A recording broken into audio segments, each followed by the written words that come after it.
La carta a los Hebreos. El autor de esta carta es anónimo, y la gente se ha preguntado por mucho tiempo si Pablo la escribió o si quizá fue alguno de sus colaboradores, como Bernabé o Apolos. Pero la realidad es que no lo sabemos. En el capítulo 2 descubrimos que el autor tuvo una relación de primera mano con los discípulos que caminaron con Jesús. Así que sabemos que esta carta está anclada en la enseñanza de los apóstoles. Tampoco sabemos cuál era la audiencia de esta carta, ni siquiera dónde vivían. El autor los conoce muy bien y asume que tiene profundo conocimiento de las escrituras del Antiguo Testamento, especialmente de la narrativa de los primeros 5 libros de la Biblia, la Torá, acerca de cómo la familia de Abraham se convirtió en la nación de Israel, de cómo Moisés lo siguió en su salida de la esclavitud en Egipto hasta el monte Sinaí, donde recibieron la Torá e hicieron un pacto con Dios, donde construyeron el tabernáculo que los sacerdotes utilizaban para ofrecer sacrificios, y también acerca de cómo vagaron por el desierto en su camino hacia la tierra prometida. El autor simplemente espera que los lectores conozcan todos los detalles de estas historias. Así que lo más probable es que la audiencia esté compuesta de judíos cristianos, y de ahí viene el nombre de la carta. El capítulo 10 nos da pistas que indican que esta comunidad de iglesia estaba enfrentando persecución y hasta prisiones por su asociación con Jesús. Algunos en la comunidad estaban alejándose de Jesús y abandonando la fe por completo, y eso explica el propósito y la estructura de esta carta. Primero tenemos una breve introducción, seguida de 4 secciones donde el autor compara y contrasta a Jesús con personas y eventos claves de la historia de Israel. Primero, se compara a Jesús con los ángeles en la Torá. En segundo lugar, con Moisés y con la tierra prometida. En tercer lugar, con los sacerdotes y con Melquisedec. Y finalmente, con los sacrificios en el pacto. El autor tiene 2 objetivos principales en todos estos contrastes. El primero es elevar a Jesús como superior a cualquier otra persona o cosa, mostrando que Jesús es digno de toda su confianza y devoción. Pero su segundo objetivo es retar a los lectores a permanecer fieles a Jesús a pesar de la persecución. Así que cada sección incluye una fuerte advertencia de no abandonar a Jesús. Ahora, profundicemos y veamos cómo se desarrolla todo esto. La elevación de Jesús comienza en la oración inicial de la introducción. Dios, que muchas veces y de varias maneras habló a nuestros antepasados en otras épocas por medio de los profetas, en estos días finales nos ha hablado por medio de su Hijo. De manera que el autor está diciendo que Jesús es superior a todas las otras maneras previas en las que Dios se reveló a Israel. Luego, hace la sorprendente declaración que Jesús es el resplandor de la gloria de Dios y la imagen exacta de la naturaleza de Dios. Estas metáforas hacen la identificación más cercana posible entre Jesús y Dios. Así que Jesús es a Dios lo que los rayos de luz son al sol, o Jesús es lo que la impresión en la cera es al sello de un anillo. Para este autor no hay Dios aparte de Jesús. Jesús es Dios hecho hombre como el Hijo, y esta elevada manera de ver a Jesús es la que se desarrolla a través del resto de la carta. En la primera sección, el autor compara a Jesús con los ángeles, lo que podría parecer un poco extraño. ¿Por qué ángeles?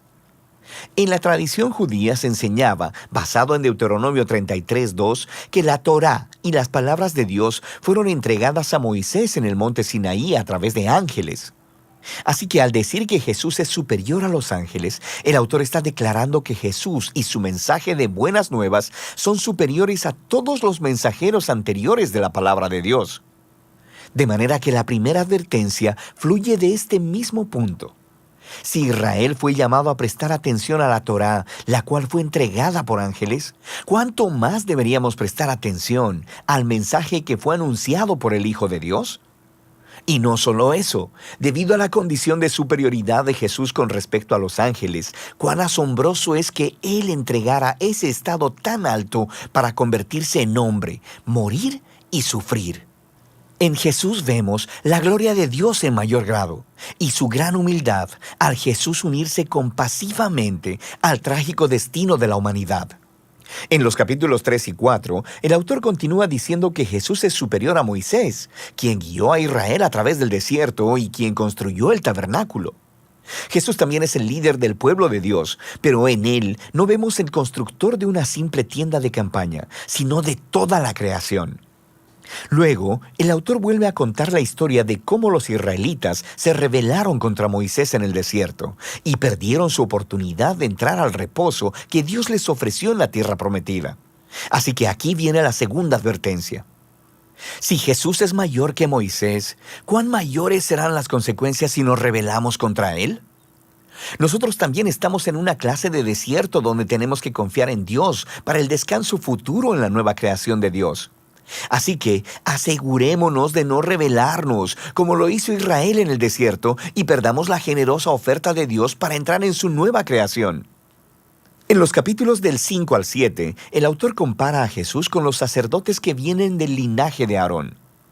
Su rol era representar a Israel delante de Dios y ofrecer sacrificios que expiaran o cubrieran los pecados del pueblo. Pero él señala que los sacerdotes eran ellos mismos personas imperfectas, así que debían ofrecer sacrificios constantemente por sus propios pecados, así como por los pecados de todos los demás. Algo más era necesario, así que él declara que Jesús es ese algo más. Jesús es el sacerdote definitivo, pero Jesús no vino del linaje de Aarón.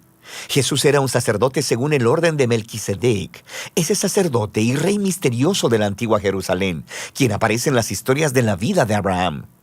También encontramos en el Salmo 110 que el rey mesiánico del linaje de David sería un sacerdote según el orden de Melquisedec. Así que el punto del autor es que Jesús es el rey sacerdote definitivo. Él es moralmente perfecto, está eternamente disponible para su pueblo. Así que Él es superior a cualquier otro mediador entre Dios y los seres humanos. Y entonces viene la advertencia de esta sección. Rechazar a Jesús es rechazar a tu mejor y única oportunidad de estar completamente reconciliado con Dios. Así que no hagas eso. Lo que nos lleva a la última comparación en los capítulos del 8 al 10. El autor nos muestra cómo la muerte de Jesús en la cruz fue el sacrificio definitivo, superior a todos los sacrificios de animales que se ofrecían en el templo. Esos sacrificios debían ser ofrecidos constantemente, tanto cada día como anualmente en el día de la expiación. Jesús ofreció su vida una vez y para siempre, y eso fue suficiente para cubrir los pecados de todo el mundo. Así que el autor advierte a la audiencia sobre alejarse de Jesús. Es como darle la espalda a la oferta generosa del perdón de Dios. ¿Por qué harías eso? Nos dice que el sacrificio de Jesús es permanente y es el fundamento del nuevo pacto del que hablaron los profetas, donde todos los pecados son perdonados. Así que ahora que el autor ha elevado a Jesús por medio de todos estos contrastes, esta sección final es un gran reto a seguir a Jesús.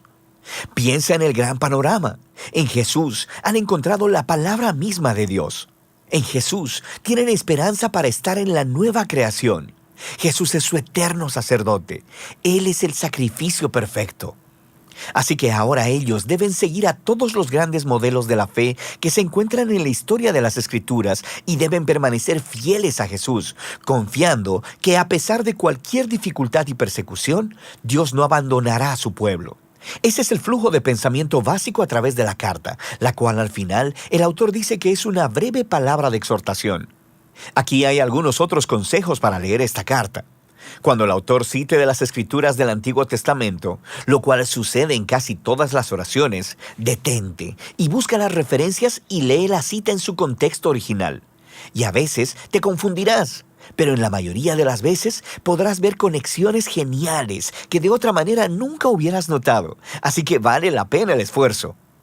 También deberías saber que estos pasajes de advertencia te pondrán incómodo, y ese es el punto.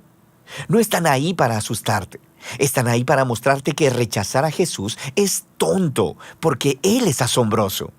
Estas advertencias sirven al propósito principal de la carta: mostrar que Jesús es la revelación definitiva del amor y la misericordia de Dios. Y de eso se trata la carta a los Hebreos.